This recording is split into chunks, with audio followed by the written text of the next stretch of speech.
to Inside New Zion, the talk show. We are in season 2.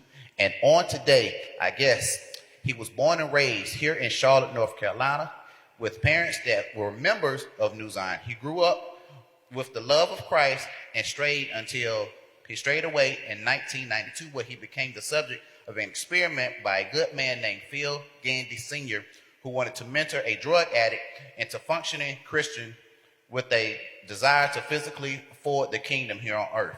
Having started a career in welding, he was asked to help with the renovation of a small airport in Waxhaw, North Carolina called JARS. They supported a missionary organization called Wycliffe Bible Translators. This became a 12-year calling to serve God both in the Philippines and in West Africa. Now he feels led of the Lord to introduce New Zion to foreign missions. Our guest for today is Mr. Duke Simpson. So tell us about JARS and what it is you do for them. Okay, JARS stands for Jungle Aviation and Radio Services. Now, we are connected to Wycliffe Bible Translators. And Bible translation needs more than just Bible translators. When you go into the village that doesn't even have an alphabet, you're going to need a school build, may need to build a home or whatever. So that was how I became involved, was they asked me to go to Togo, West Africa, and help build a home and a school for a village there. And one thing led to another. Okay, and what are some of the places that you've traveled giving out the word of God?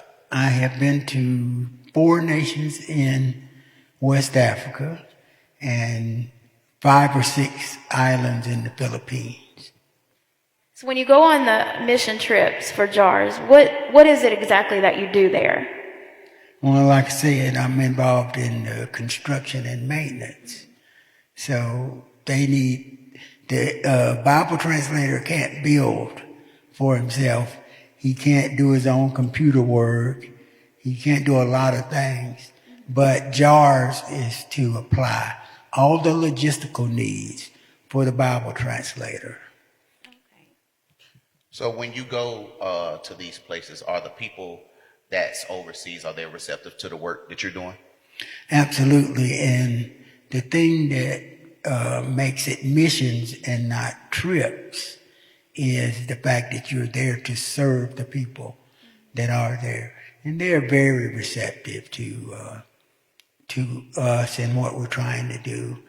You see, the most important missions is Bible translation. Okay. You know, they say that you can give a man a fish and he can feed himself.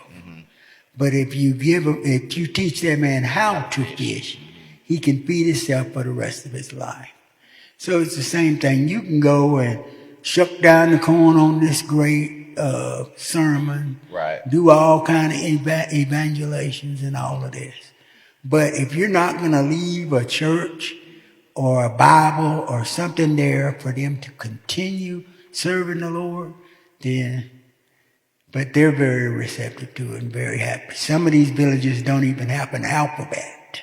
Okay. And so you have to build it in time into making them literal at first and then having them have their own Bible. Sound good. So once you go there and set up the school or the church, whatever it is that you set up, how do you check back in on them? You keep a relationship with them? I am still involved with everyone that I was involved with in both Togo, West Africa, and in the Philippines. So in fact, I'm going to set up a thing where New Zion can also be in relationship with those people, and at some time or another go visit these different places and have them come here to visit us.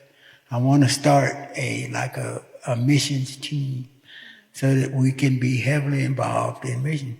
Our name is New Zion Missionary Baptist Church, right, but we don't have a missions program. So I want to change that. I want us to have a missions program that's heavily involved in the work that I do. I would love for New Zion to have its footprint or his signature on a Bible for a country so that they can say, well, New Zion helped us get the Word of God. Sounds good. How long does a typical missions trip last? Because that doesn't sound like something you can do in 2 or 3 days. Right. A missions trip is what we call that is a discovery assignment. You know, in the business, we don't call it a mission trip. We call it a discovery assignment. And the first time you go anywhere, it will be just to discover what's going on in that country.